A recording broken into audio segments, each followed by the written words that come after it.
Hey everyone! Got that big exam for Unit 5 coming up? Well, you're in exactly the right place. In this quick explainer, we're going to revise all the key grammar you need to know so you can walk in there and absolutely ace that test. Yeah, the goal here is super simple. We just want to make sure you feel confident and totally ready. We're going to break everything down step by step. So let's get started. Okay, so here's our game plan. First, we'll look at asking questions in the present. Then, we're going to jump into the past simple. After that, we'll tackle how to make past negatives and questions, and we'll finish up by making sure our sentences are built perfectly.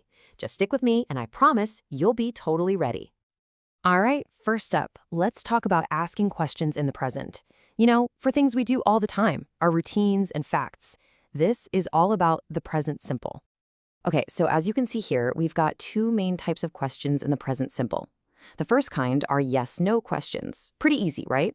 The answer is just, well, yes or no. Then we have WH questions. These use words like what, where, and how because they're asking for a bit more information.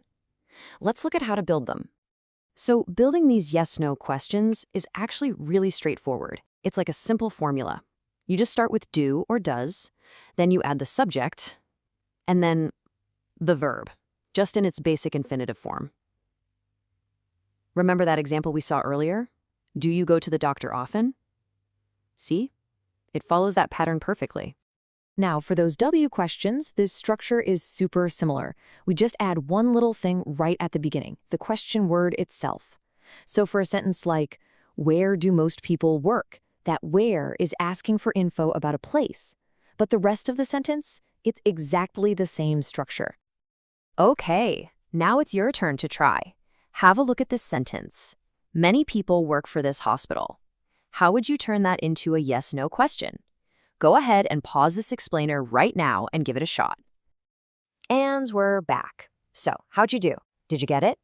The correct answer is, do many people work for this hospital? And why do? Because the subject, many people, is plural. Awesome job. Fantastic. Let's move on to our second section, talking about the past. This is where we talk about actions that are completely done, totally finished. So the most important thing to remember about the past simple is the verb. It actually changes to show that the action is over and done with. And as you can see here, verbs come in two flavors. Regular verbs, which follow a nice, simple rule, and irregular verbs, which, well, they have their own special forms you just have to learn. Let's start with the easy ones, shall we? For regular verbs, all you have to do is add ed to the end. So work becomes worked, want becomes wanted, need becomes needed. It's a really reliable rule. Okay, now for the tricky ones, irregular verbs. These guys don't follow that ed rule at all. For example, have turns into had, and make becomes made.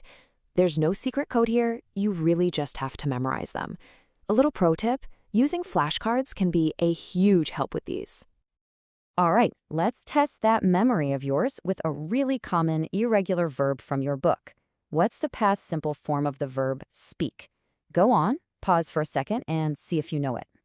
Did you get it? The answer is spoke. For example, you might say, I spoke to the doctor yesterday. Fantastic work if you got that right. Okay, so we know how to make positive sentences in the past. But what happens when we want to make negative sentences or ask questions? Let's dive into that right now. It all comes down to using the right little helper words. You know, making a negative sentence in the past is surprisingly easy. You just take your subject, add didn't, and, now this part is really important, you use the main verb in its original basic form. So you wouldn't say didn't liked, you'd say didn't like. See the example? The patients didn't like. Okay, listen up because this is a really, really important point for your exam. When do you use was or were, and when do you use did in a question? Here's the deal. Use was or were if you're asking about a person, a place, a thing, a noun, or a description, an adjective. You use did when you're asking about an action, a verb, like work. Just take a second to look at those two examples on the screen and see the difference. All right, let's put that into practice. Here's a sentence for you. Taylor earned much as a lab technician. The main verb is earned, right? So, how do you turn that into a question? Go ahead and pause and give it a try. Okay, you ready? How did you do? The correct question is, did Taylor earn much as a lab technician? See how we start with did, then our subject Taylor, and the verb earned goes right back to its original form, earn. Perfect! We're in the home stretch now. For our final grammar point, let's make sure we're putting all these words together in the right order to build great sentences. You know, good word order is absolutely key for clear communication. In English, there's a pretty standard order for our sentences. Subject, then verb, then object. After those main parts, we usually add the place, and then, finally, the time. This slide gives us a perfect example. My uncle owned a dentist surgery in London in 1976. If you can just remember that SVOPT pattern, your writing is going to be so much clearer. And that's a wrap! You did it! You've made it all the way through the key grammar from Unit 5. You've done a really fantastic job. Let's just do one last super quick review of the most important bits. So, if you remember anything, remember this. For present questions, think do and does. For past negatives, it's always didn't, plus that simple base verb. For most questions about the past, you're going to start with did. Oh, and please check your irregular verbs. And finally, always remember that sentence structure. Subject, verb, object, place, time. Got it?